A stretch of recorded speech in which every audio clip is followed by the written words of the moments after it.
Une bonne préparation du sol est une première étape pour une bonne structure. Avant d'installer votre maison, il vous faudra une fondation.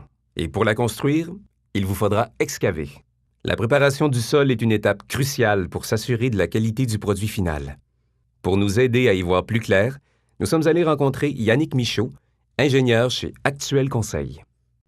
Yannick, quelle est la première étape du projet de fondation? Lorsqu'on se place dans un contexte d'un nouveau bâtiment, sur un nouveau terrain, il y a une étape préliminaire à réaliser, c'est concernant la conception du bâtiment en fonction des conditions géotechniques que l'on retrouve sur le site en question. On peut retrouver diverses composantes en termes de sol. On peut retrouver la présence de roc, on peut retrouver la présence de sable, d'argile, de silt. Et qu'est-ce qui change d'un type de terrain à un autre? L'aspect géotechnique vient en considération pour obtenir la bonne capacité portante de nos sols.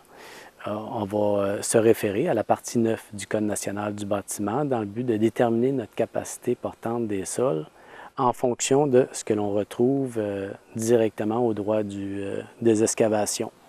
Dans le contexte présent ici, on retrouve un sol qui contient beaucoup de silt. Le silt est un matériel qui est très fin et granulaire.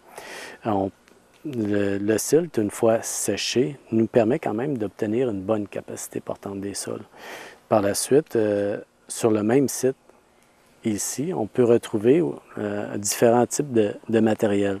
On va retrouver du roc. La présence de roc va nous permettre aussi d'obtenir une très bonne capacité portante pour notre fondation.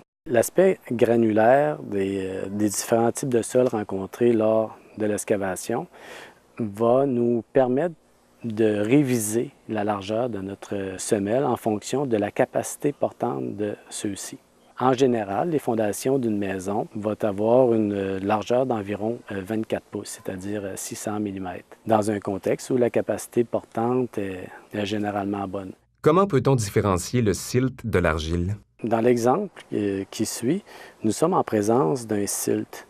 Le silt, si on le défait, on va y faire une petite rotation, puis on va sentir que c'est vraiment granuleux.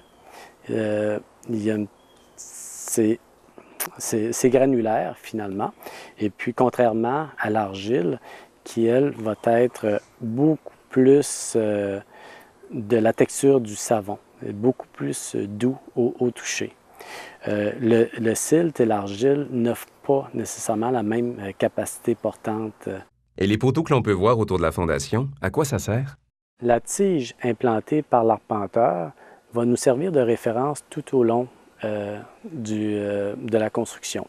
Cette tige va nous servir de référence pour l'excavation, l'entrepreneur en excavation. Il va s'assurer que l'on puisse entrer à l'intérieur de cette référence. Par la suite, notre entrepreneur en fondation va installer ses coffrages en référence aux tiges en question. Comment se déroule l'excavation? Lorsqu'on arrive à l'étape de l'excavation, pour la préparation de notre site, on va retrouver la partie de décapage du terrain. On va tout simplement tasser tout ce qui est matière organique.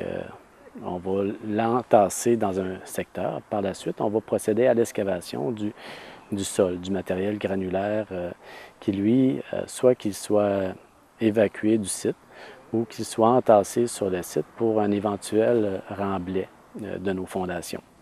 Bien souvent, le matériel va être réutilisable pour la plupart des sites.